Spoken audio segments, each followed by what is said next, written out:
So today I will share with you these 10 steps that I followed to get to where I am today that led me on a path of service and a life that I only dreamed about in communist Hungary, where my story started. It was a series of conscious choices that led me here, doing psychedelic assisted therapy, be my own boss, own my own business, and live on the Caribbean beach. So these next 5 steps, I'm gonna share with you how to turn your psychedelic practice into a conscious business, whatever is your project, whatever is your next step. It doesn't have to be a training, obviously, but I'm gonna just share with through my experience how did it work out for me. So the first thing for me was to put myself out there and to build an audience, which, as I mentioned earlier, it came naturally in a way because I am passionate about what I'm standing for, what I believe in. I do have a deep desire to share it with people and to help others to live a more fulfilled life and a healthier life and a happier life. So this was something that I naturally did to a certain extent, but that there is a point, when you had to kind of put some more conscious thought into it, and some things that helped me to get more clarity on that was, to think about who am I talking to, what kind of audience I'm looking for, like who is my ideal listener, right? That's something that you can reflect on definitely and be more clear who is your audience, who are the right people for what you're doing that would be a right fit for. Then you have to become more clear what your message is. And this took me for a while because I just have so much to say. So to clarify it into a tagline or something was very, very challenging for me at the beginning. And but I think that in the end it all turned out great. So to get clear what your message is, and so you can explain very short and simple way to anybody what you stand for, what you're into, what you're passionate about, right? So I think these two things just really important to get more clarity. And maybe you need help with that. Maybe you need somebody who will help you to go through a process when you create that clarity. For me, writing is something that comes very easily, and I love writing, and I've been always writing and journaling and writing poetry, and I've written a book. Yeah, check out my book, Heart Medicine, Ayahuasca Assisted Therapy and the Integration Process. And that was not challenging, that was very enjoyable.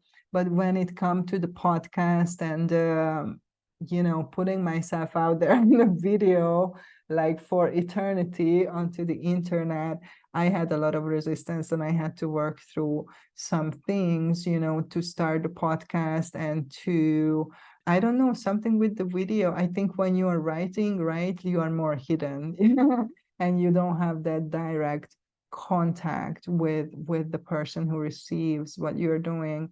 So yeah, that took me, so it's not everything is easy. Some parts are challenging, and you personally, have to work through some of your stuff to in order to get there. And for me, that was definitely with the podcast, I felt like that.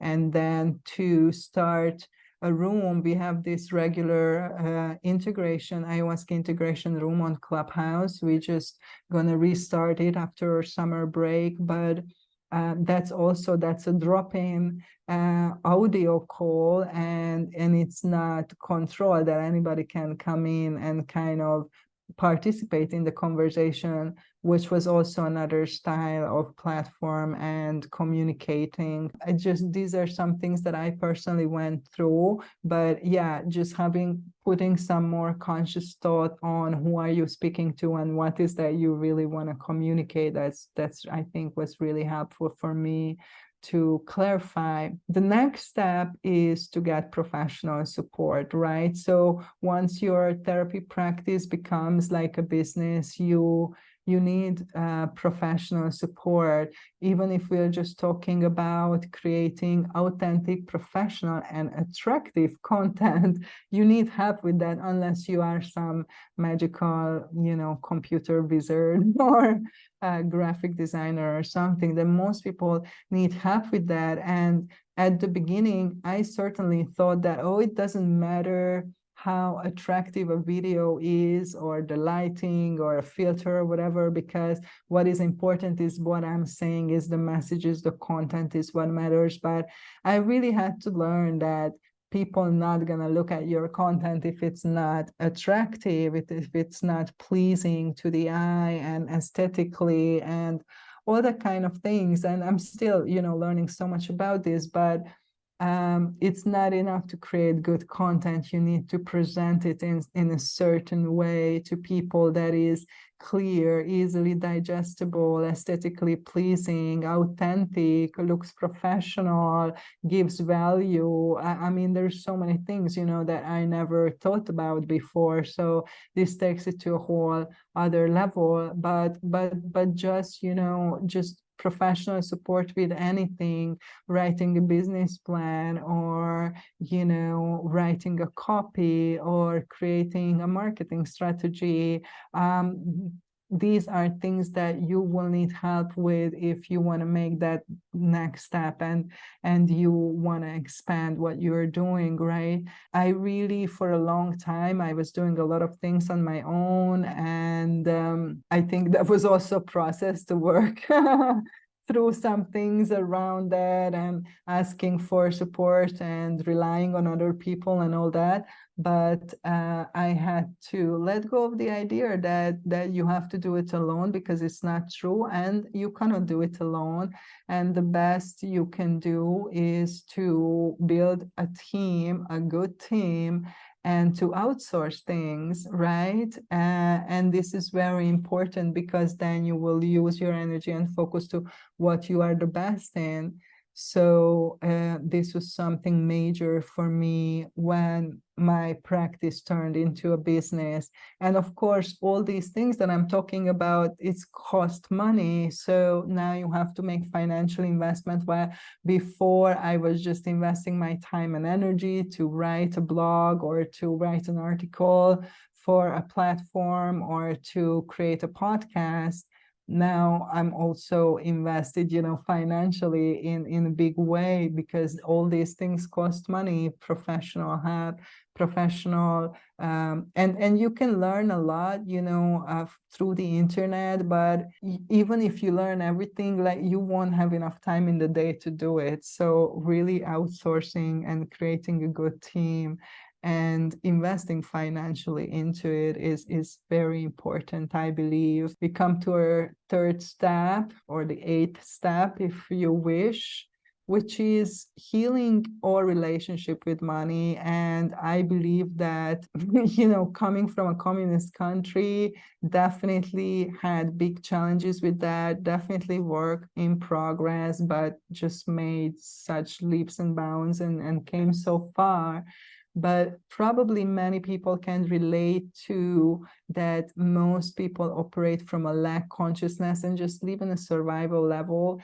And one of the reasons is why it's so hard to get out of this is because you are surrounded with people who have the same lack consciousness, and they are also on a survival level. So you don't have a positive example to follow, most likely, and it's kind of hard to swim against the current as well.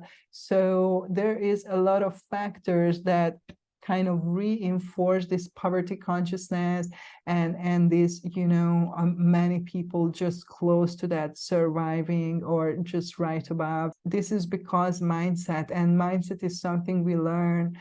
Belief systems are something we learn. And as I mentioned earlier, because the environment is also has this consciousness, that's what we learn. So this is how it gets perpetuated and repeated. And it's definitely takes a big step forward to step out of this. And most people who do, they normally leave the physical environment where they're coming from. And I live in Mexico in the Caribbean now, so it definitely was true for me, but I lived in several countries all around the world. And this was definitely a priority for me for a long time to learn to cultivate a better relationship with money, a healthy relationship with money, to learn to receive, to deprogram my mind from those beliefs that money is the root of all evil and rich people are bad, and all this kind of stuff that a lot of people probably can relate to.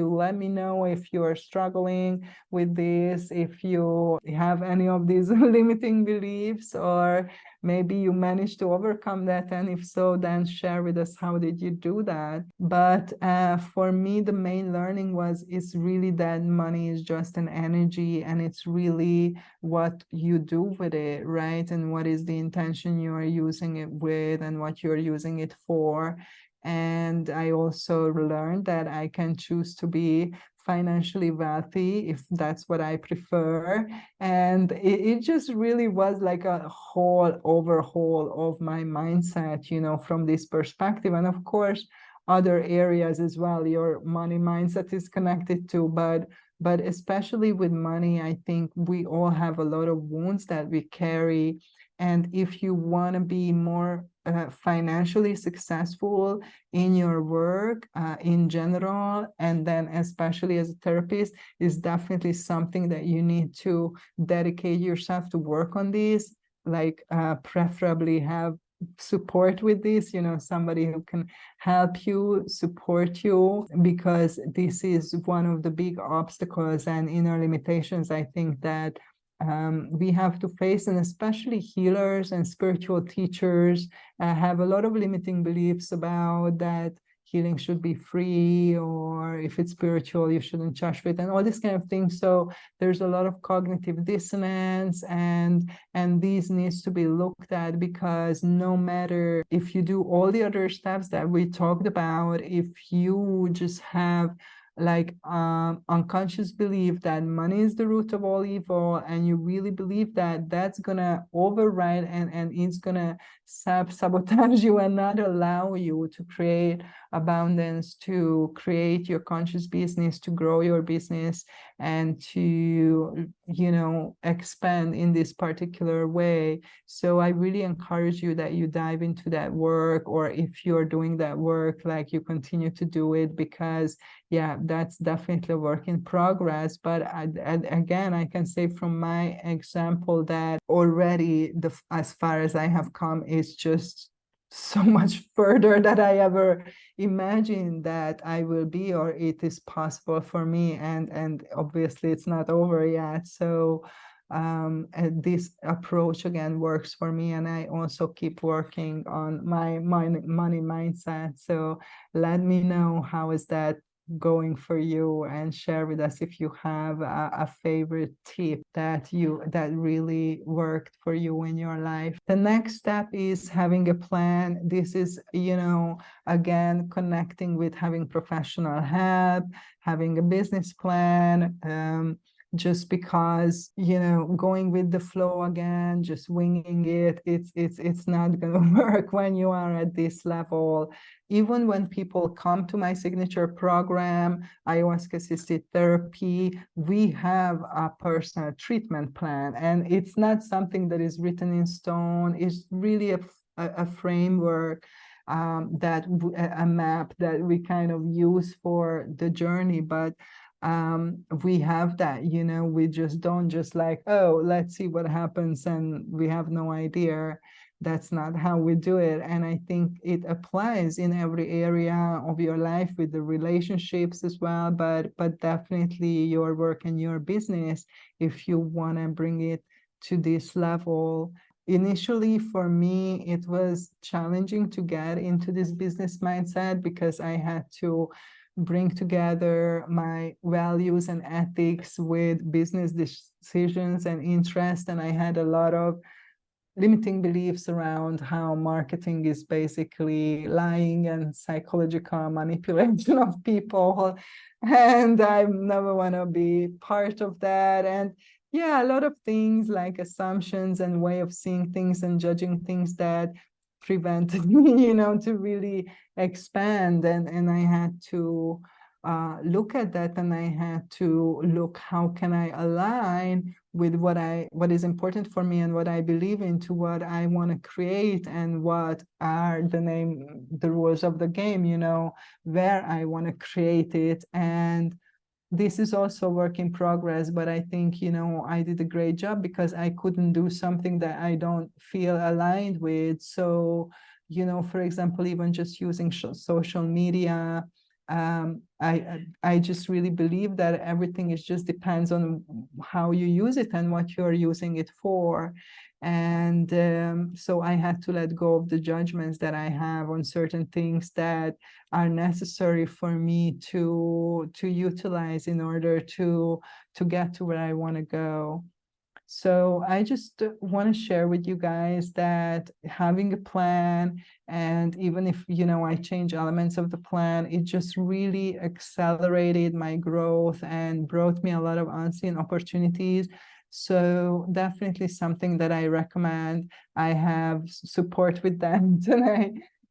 Plan is always something that is changing. So don't be afraid to have like a business coach, or some kind of support system, who, if you struggle with this step.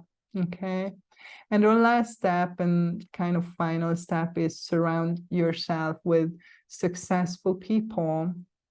And this is, I think, very important. You probably heard that saying, that show me the 5 closest people to you, and I tell you who you are. And I think that this is definitely true to a certain extent, and you surround yourself with like-minded people. It's good every now and then to reflect on that. Who is that 5 person in your life, and what do they represent, and how do they inspire you? And for me personally, this goes back to, again, that savior complex that I had to work on for a good while, pattern that I had for a longer time, that, as I mentioned earlier, that I would pick these very wounded people and try to help them and save them. But I would not notice that I'm not helpful or helping them, but I'm enabling them. It would cross into this enabling, because they didn't want to change. They didn't want to have help or receive my help. And yeah, I ran into this scenario a couple of times in the past.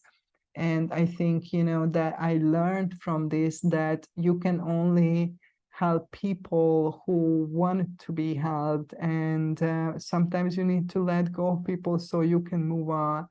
And for those people, there will be other people who will be there for them from that point on. So this is not your responsibility to carry others, because this can take a lot of energy from you, that you are basically wasting, and that you need if you want to move forward and to expand, into a particular direction. Reflect on your life. Who is that 5 closest person? Share with us in the comments, what did you learn from this exercise? And if you would like to change any of those people, or how many would you like to change out of that 5? Is there anybody who you think you are ready to let go, and why? Because this can result into taking your power back in situations when you are really not in service, and you think you are in service, you think you are helping, but you really just enabling others. For me personally, surrounding myself with successful people, it's just really helped me to expand my view of what I thought is possible, and to receive an abundance of inspiration and support. So definitely way more than I expected. And I encourage you to make steps towards that, and to think about what kind of people do you want to be surrounded with, and ask yourself, is that the case? Is that reflects what is happening in your life right now? And let us know where you are on this journey. So let me know what you think about these 10 steps. I hope that this is helpful for you. and helps you on your journey. Let me know if you have any questions through social media. You can send me a voice note with a question that you would like to hear about in the podcast. So let me know what is your interest, and if you are called to this path of service, and especially called to work with the Mother Ayahuasca and support others in their integration process, which is before and after the ceremony or retreat or dieta, then go to my website, avatarhealingarts.com, and check out our Ayahuasca Integration Facilitator training program starting next year, next April. And there is still a couple of days, I think, in the early bird. So check that out and connect with me for a free discovery call if your heart is called to this path of service. So thank you for listening. Leave a comment, please subscribe and share this episode, and sending you lots of love until next time. Thank you for listening, and leave a comment if you enjoyed this episode. Help us grow our community by sharing this episode with your friends, and subscribe to our channel to receive the latest on Ayahuasca Assisted Therapy. To embark on your healing journey or to start a new career in Psychedelic Assisted Therapy, go to my website, avatarhealingarts.com, and get in touch. And of course, stay tuned for the next episode.